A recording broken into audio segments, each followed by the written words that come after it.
Welcome back friends. In previous video we have learned what is pandas and how to deal with data frame using pandas.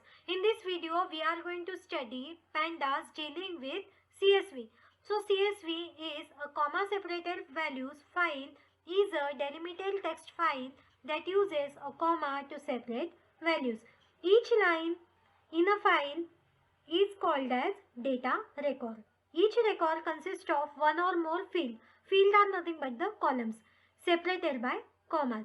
The use of the comma as a field separator is the source of the name for this file format.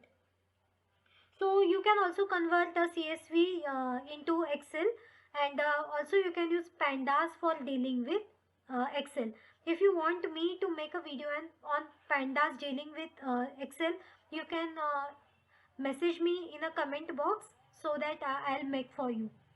So let's start with dealing with CSV.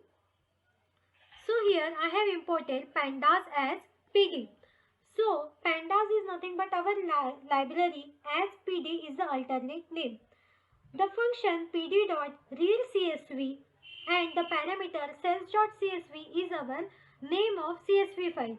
So readCSV is used to read the file and print df. In this df variable we have stored our CSV file, and here we have printed. In this way it shows me my CSV file. So transaction date, product, price, payment type, name is my CSV file. You can download any type of CSV file from internet. If I want to print the data types, then I can use df.dtypes. Dtypes is used to print the data type. For the column transaction date, product, price, etc., the data type is object. That's why here it has shown me the object. Only for latitude and longitude, the data type is float, that is float 64. Now we will see how to print head. What exactly the head is? Head is nothing but just show me the top 5 records. So here if I pass here 5, then it will show you the only top 5 records. Here if I pass 10, then here it will show you top 10 records. So 0, 1, 2, 3, 4, 5. 0, 1, 2, 3, 4, 5. These are the first 5 records in the CSV file. If I here give nothing and make it empty, then it will take by default 5 data items from CSV. So here 0, 1, 2, 3, 4. These are 5 records. If I pass here nothing, then by default it will take 5, and here I am passing 5. That's why it gives me top 5 records. If I pass here 15, then it will give me top 15 records.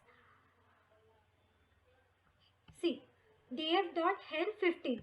So 0 to 14. It has shown me top 14, that is 15 records.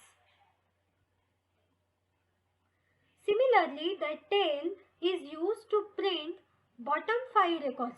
The 5 records from last. So here it has printed me 5 records, 993 to 997. Bottom 5 records.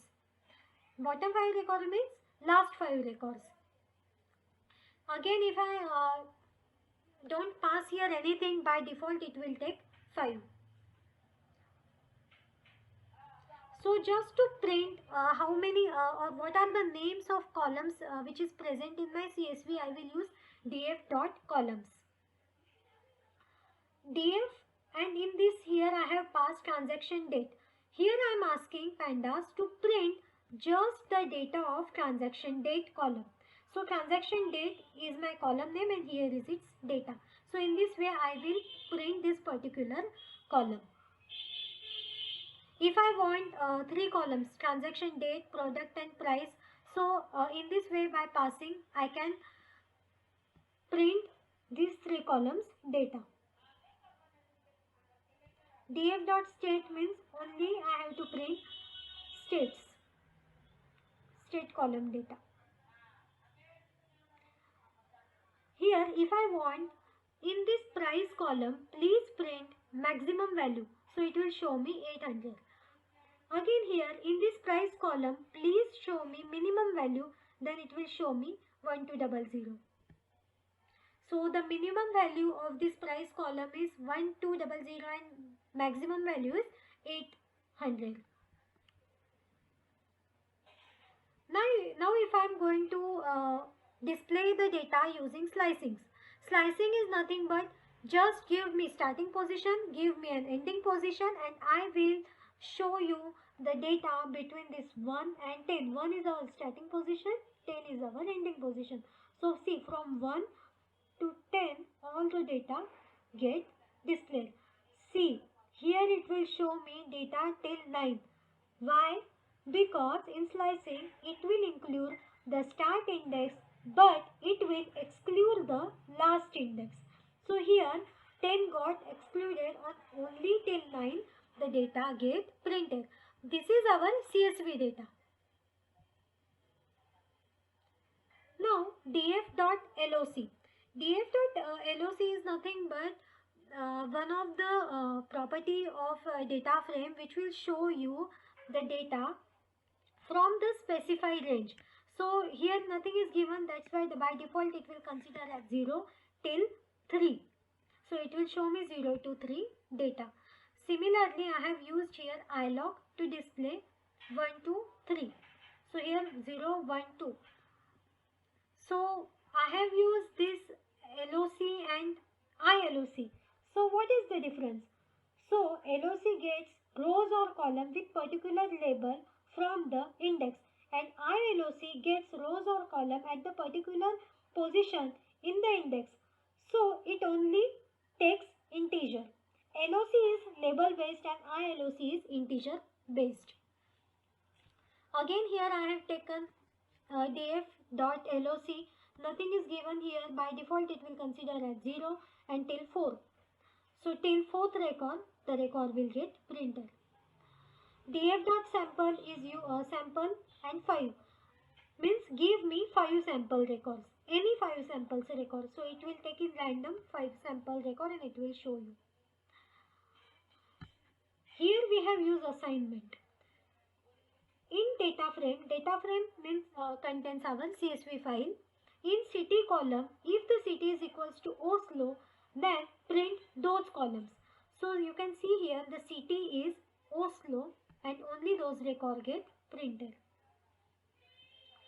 Now if I want to print only those records where the price is 1200, then here you can write df.price equal to 1200, and in this way only the data with price with 1200 get printed.